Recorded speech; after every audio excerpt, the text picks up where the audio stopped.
Fala, pequeno pôneis, tudo bem com vocês? Aqui é o Nathan e esse é o canal Física para Pedestres. Estou aqui hoje para ajudar vocês do segundo ano com as atividades do PET de 2021, PET 1, semana 4. Bom, no vídeo de hoje a gente vai falar sobre gravitação universal, sobre os modelos planetários de forma geral. O tio já fez 2 vídeos bem completinhos sobre esses temas que eu vou deixar aqui no iCard. É claro que a gente vai revisar os principais tópicos em cada uma das questões, mas se você quer aprofundar um pouco mais, eu recomendo fortemente que você assista esses dois, tá bom? Então bora lá para a primeira. Em busca pela compreensão do mundo em que vive, o homem desde a antiguidade formulou diferentes modelos para o universo. É incorreto afirmar que, antes da gente ler as alternativas, vamos relembrar os principais modelos planetários que já teve? Bom, o modelo mais antigo que se tem registros é o modelo de Aristóteles, que era um modelo geocêntrico com órbitas circulares, datado antes de Cristo até. Nele, ele colocava a Terra no centro do universo e os demais planetas todos girando em órbitas circulares ao redor dele. Aristóteles tinha uma visão de que na Terra continha todas as imperfeições e que os céus eram perfeitos, dotados de esferas perfeitas, com órbitas circulares perfeitas. Era uma ideia muito mística ainda, mas que servia, para dentro dos padrões da época para prever alguns fenômenos celestes. Tranquilo? Bom, mas aí, com o passar do tempo, foi se percebendo algumas imperfeições nesse modelo, como o movimento retrógrado de Marte. E aí foi preciso que fosse fazendo alguns aperfeiçoamentos nesse modelo. Foi Ptolomeu que recebeu o mérito das principais modificações desse modelo. Ele incluiu alguns círculos nessas órbitas que já eram circulares para poder prever esses modelos, esses movimentos retrógrados que aconteciam em alguns momentos, para alguns planetas. Observe que aqui, em alguns momentos, Marte parece que está voltando, quando ele inclui essa órbita circular. Só que não era um modelo, mesmo esse modelo com essas correções ainda apresentavam algumas divergências, com as observações. Só que era um modelo muito aceito pela Igreja Católica. Por quê? Porque colocava o homem no centro do universo, o homem como a razão da criação, como o centro da criação de tudo. Copérnico, que foi o próximo modelo, ele defendia uma ideia diferente, não com a Terra no centro do universo, não um modelo geocêntrico mais. Ainda as órbitas eram circulares, mas ele defendia uma ideia heliocêntrica, ou seja, que o Sol é que estava no centro do universo. Mas essa ideia aqui já foi tipo 1000 anos depois de Ptolomeu, né? E mesmo Copérnico não teve força suficiente para defender o seu modelo. Ele, ainda em vida, não publicou o seu livro e não quis defender as suas ideias, porque era o período da Inquisição, a Igreja Católica perseguia muito, e era difícil defender uma ideia tão contrária aos princípios religiosos. O que Copérnico fazia? Ele tirava a Terra do centro do universo e colocava o Sol. Então a Terra deixava de ser o centro para ser só mais um planeta dentro do sistema solar, né? E isso não foi muito bem aceito na época. Foi Galileu, o avanço, da luneta telescópica, ou a criação da luneta telescópia, é que foi dando mais força para esse movimento, para esse sistema planetário. Por quê?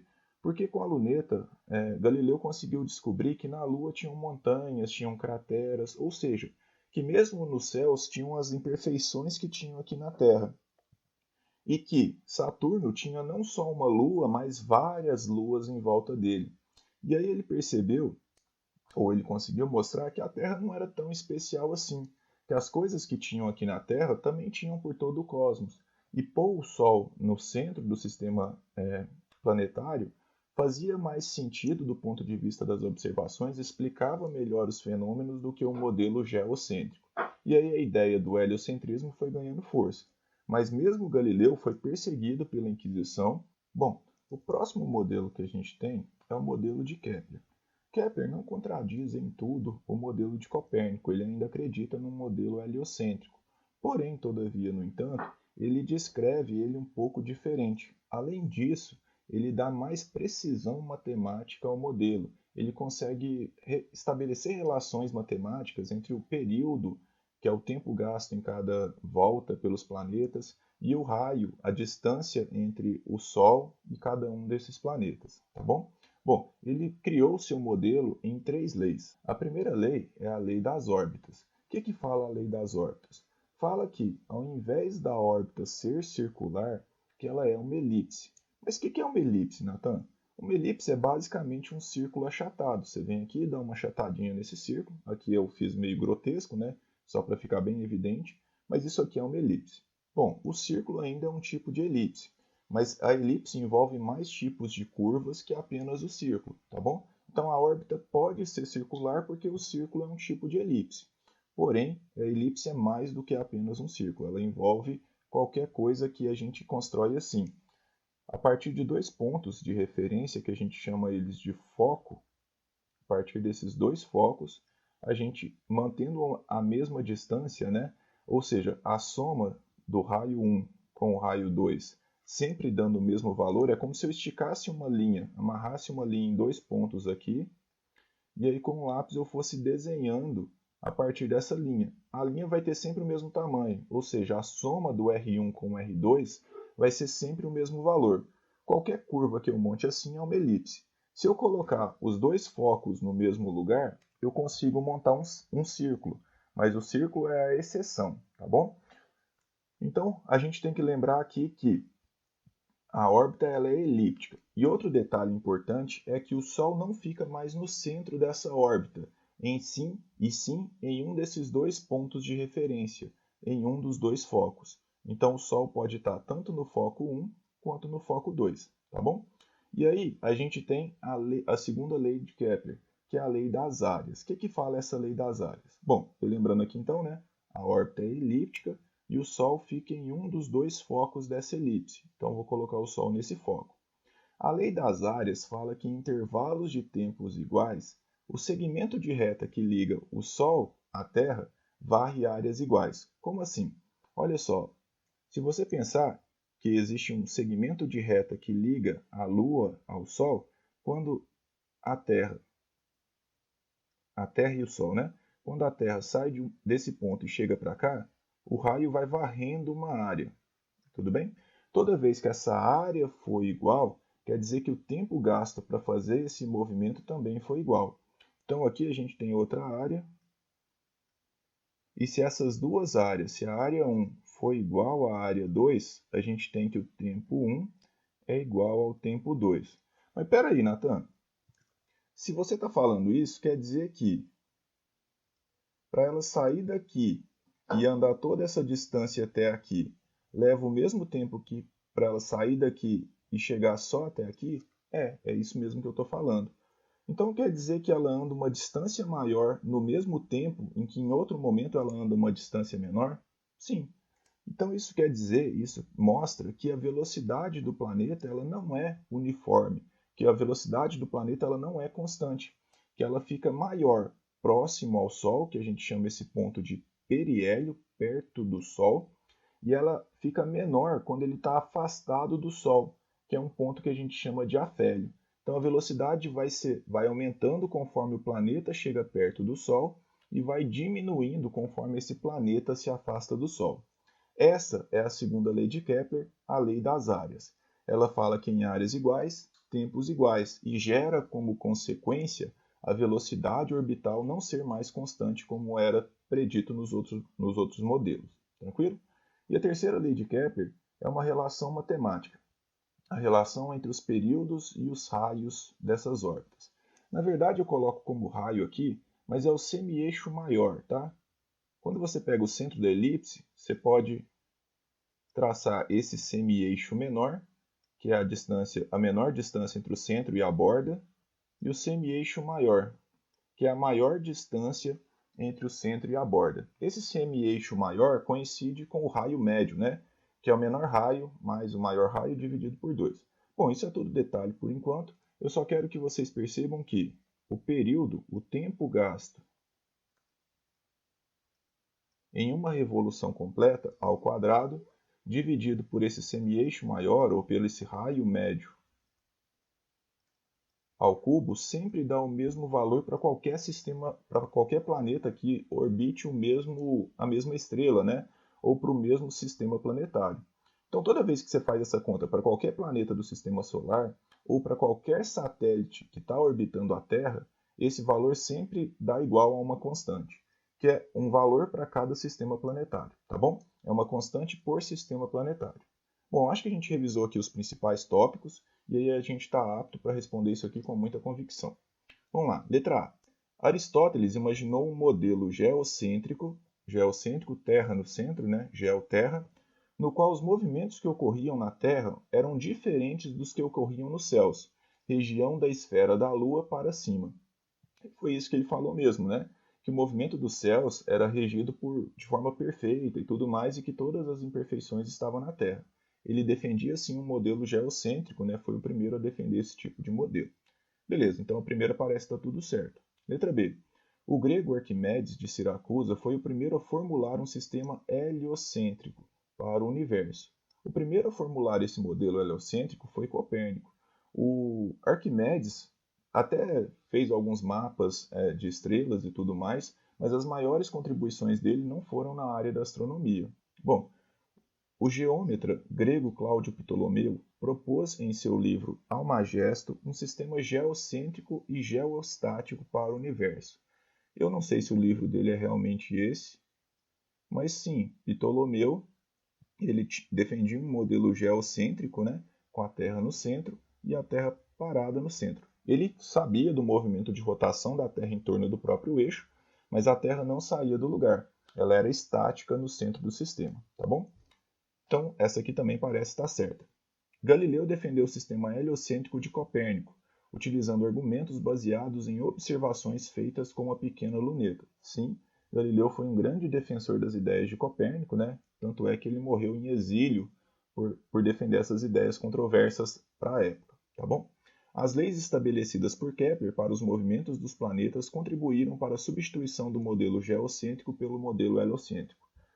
Como o Kepler conseguiu dar muita precisão matemática, né, colocando o Sol no foco e não a Terra, cada vez mais o modelo heliocêntrico foi ganhando força, né, colocando o Sol como referência e não a Terra.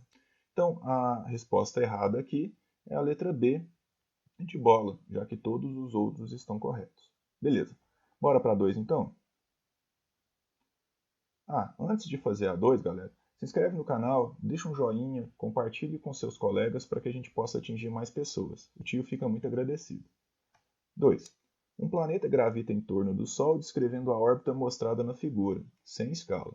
Os pontos A, B, C e D são tais que os percursos AB e CD de mesma extensão são percorridos em intervalos de tempo TAB e TCD. Então ele está falando que aqui, ó, a distância entre A e B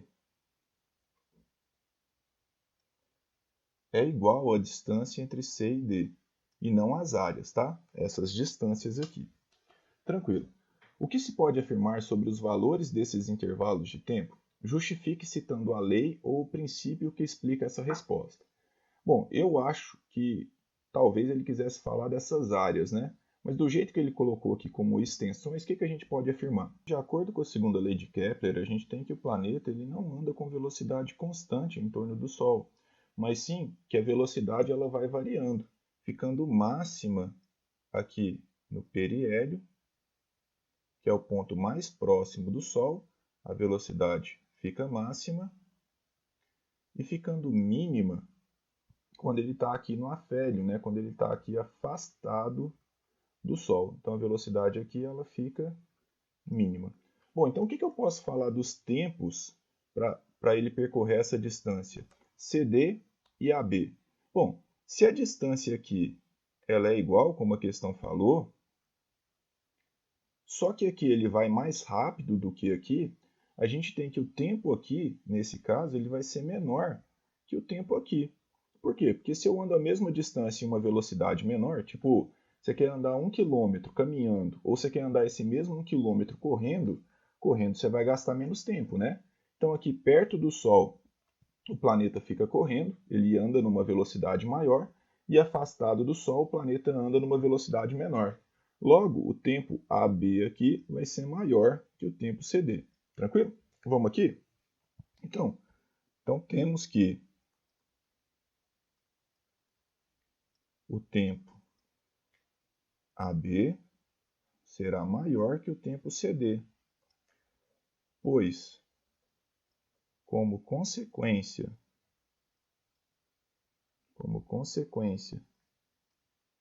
da segunda lei de Kepler,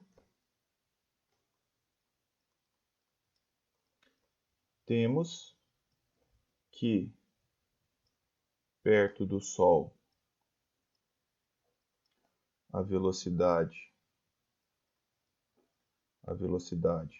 orbital é máxima e afastado do Sol ela é mínima. Bom, é isso, pessoal. Bora para 3 então? A força de atração do Sol sobre a Terra vale aproximadamente 4 vezes 10 elevado a 22. Diga qual seria o valor dessa força supondo que... Para a gente responder essa, a gente precisa falar da lei da gravitação universal. Até Kepler não sabia se justificar muito bem por que os planetas orbitavam o Sol, ou por que a Lua orbitava a Terra, ou coisas do tipo. Sabia que era assim que acontecia, sabia da previsibilidade matemática a esse modelo, mas não sabia justificar exatamente o porquê. Foi Newton, através da lei da gravitação universal, que conseguiu dar uma justificativa e conseguiu unir a explicação do movimento de qualquer corpo no universo, assim como o movimento de qualquer corpo na Terra, através do conceito de forças, né? E diz a lenda que ele percebeu isso quando uma maçã caiu na cabeça dele. Como assim, Nathan? Ele falou assim, pô, se a Terra atrai a maçã sem encostar nela, a Terra deve conseguir atrair a Lua também sem encostar nela. E essa força de atração, ele deu o nome de força gravitacional. Então, ele enunciou uma nova lei que falava que massa atraía massa sempre. Então, a Terra atraía a Lua da mesma forma que a Lua atraía a Terra. A Terra atraía a maçã. E aí, a partir dessas forças de atração, a gente conseguia justificar o movimento da Lua em torno da Terra ou da Terra em torno do Sol. E, além disso, e o que deu mais aceitabilidade ao modelo de Newton, foi que, vendo pequenas imprecisões, né, no movimento de alguns planetas, eles percebiam assim, para esse planeta estar girando aqui desse jeito, é preciso que tenha algum outro centro de massa em tal lugar para influenciar na órbita dele. E aí, quando miravam o telescópio nesses lugares, se descobriam novos planetas e coisas do tipo, tá bom? Principalmente planetas, né? Não vamos exagerar. Bom, e aí como que é essa lei da gravitação universal? Newton fala que matéria atrai matéria na razão direta do produto entre as massas e na razão inversa do quadrado da distância entre elas. Eu sei que muita gente aqui não gosta de matemática, mas olha o tanto que fica mais elegante quando a gente escreve ela em matematiquês, quando a gente escreve ela numa expressão. Aqui em cima a gente tem a mesma coisa escrita que aqui embaixo. Olha só, o produto das massas, ou seja, a multiplicação das massas, fica no numerador. E a força gravitacional é o resultado dessa conta. Ou seja, quanto maior for o numerador, maior vai ser essa força gravitacional. A distância, ela fica no denominador, o que significa que se essa distância crescer, a força gravitacional diminui. Por isso é inversamente proporcional. Só que além disso, aqui tem um quadrado. Então, a distância ela vai ser elevada ao quadrado, e isso influencia aqui na força gravitacional inversamente. Então, o que acontecer com o quadrado da distância acontece em forma inversa com a força gravitacional. Tudo bem? Então, aqui, se o produto das massas aumenta, a força gravitacional aumenta. E se a distância aumenta, a força gravitacional diminui. Mas ela não diminui o mesmo tanto, e sim com o quadrado do que aconteceu com a distância. Tranquilo? Bora responder aqui então? A massa da Terra, então é para dizer o que aconteceria com a força, né? Se a massa da Terra fosse 3 vezes maior. Bom, a força gravitacional, se desse lado aparecer um 3 vezes, a força gravitacional tem que ser igual a esse lado, né? Se eu aumentei aqui 3 vezes, desse lado aqui também tem que aumentar 3 vezes. Então, na letra A força gravitacional seria 3 vezes maior, né? Então, seria a força gravitacional da letra A seria 3 vezes a força gravitacional aqui inicial, a força gravitacional que ele me deu aqui logo no início, tá bom? Então, essa força gravitacional na letra A seria 3 vezes 4 vezes 10 elevado a 22. Essa força gravitacional seria 12 vezes 10 elevado a 22 newtons. Tranquilo? Então, a resposta certa aqui seria 12 vezes 10 elevado a 22 newtons. É 3 vezes maior.